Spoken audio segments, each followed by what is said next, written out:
school's a little different this year. Fourth Grade Rats by Jerry Spinelli. Chapter 8, Training Camp. We headed for my house. Training camp. Joey was my coach.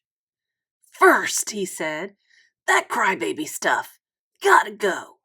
"How?" I asked. "You still have your ET, don't you?" "Sure." My parents had given me the videotape movie for my birthday. "I'll bet you start bawling every time ET dies, don't you?" "Well..." "Follow me." We stuck my ET cassette in our VCR and ran it fast forward to where ET dies, or everybody thinks he dies. As usual, the waterworks came on. My cheeks were like Niagara Falls.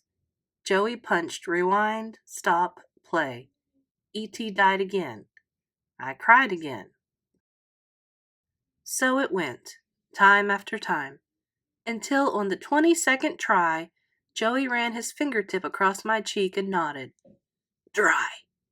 He turned on the light and got in my face like a doctor.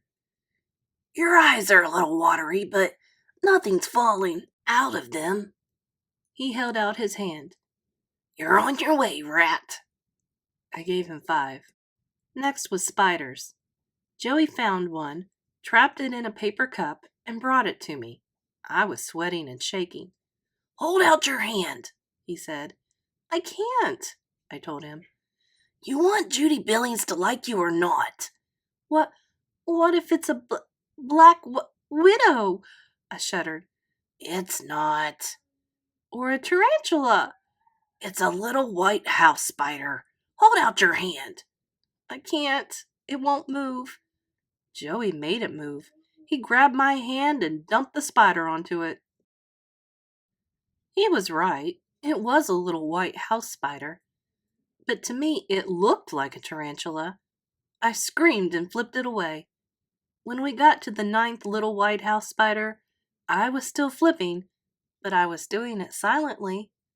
Joey sighed. "Well, at least we got rid of that scream." He clapped his hands. "Okay, up to the roof." "No," I said. "Move," he said. I went upstairs like I was walking to the gallows. Even more than spiders, I'm scared of high places.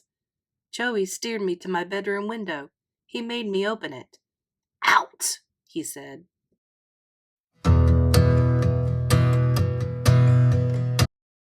"No," I said. Outside my window is the roof of our front porch. "No way," I said. I sat on my bed. I finally agreed to do it under 2 conditions. 1, I take off my shoes and socks to get a better grip on the roof. 2, we tie me to a rope. We tied one end of the rope to the bed. The other end, good and tight, went around my chest under my arms. I climbed out. I sat on my windowsill. "Out," he said. "To the edge." I lowered myself from the sill. I sat on the roof. I dug my fingers and toes and rear end into the pebbly shingles. I inched forward. My heart felt like an exploding football in my chest. I was halfway to the edge when the sidewalk below started to get wavy. Then the bushes got fuzzy. Then everything was turning around like the inside of a clothes dryer. Next thing I knew, I was hanging off the edge of the front porch, swinging in the air above the front steps. Just then Zipper Nose came out. The look on her face said, "I'm imagining I see my brother hanging from the roof. I'm having a hallucination." "Call somebody," I told her. "Get me down from here."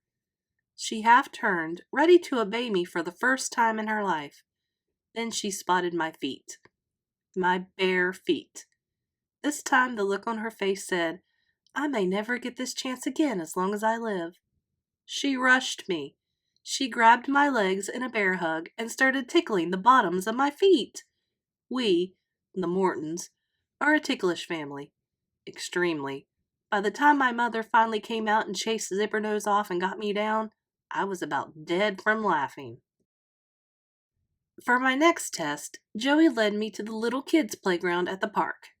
"What are we doing here?" I asked him. You'll see, he said. We waited, watching the little kids. After a while, Joey said, You hungry? A little, I said. For a Twinkie? Yeah. Spongy cake, creamy inside. I love them. Go for it, said Joey. He pointed to a little kid. He was eating a Twinkie with one hand. The other hand held another Twinkie. He don't need two, Joey whispered. I can't, I said. Take care of number one. I can't. Judy Billings. Judy Billings. The kid was passing us. I reached out. I snatched the uneaten Twinkie. The kid howled bloody murder. I shoved the Twinkie back in his hand and took off. Last test, last chance. We hung around my room, waiting for my mother to ask me to do something. When she does, Joey said, you know what to say. Sure enough, pretty soon my mom showed up. She said, Suds, will you excuse yourself from Joey long enough to empty your wastebasket, please? Silence. Joey waiting. My mother waiting. Judy Billings waiting.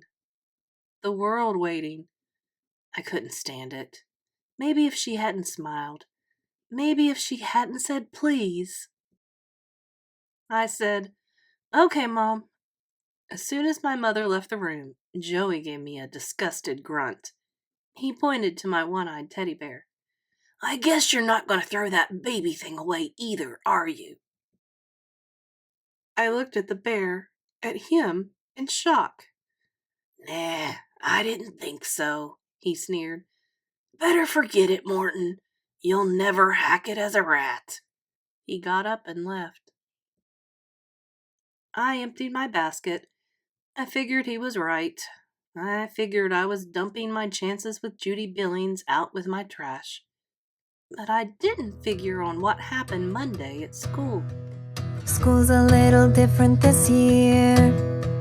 School's a little different this year. It might feel a little weird, 'cause school's different this year.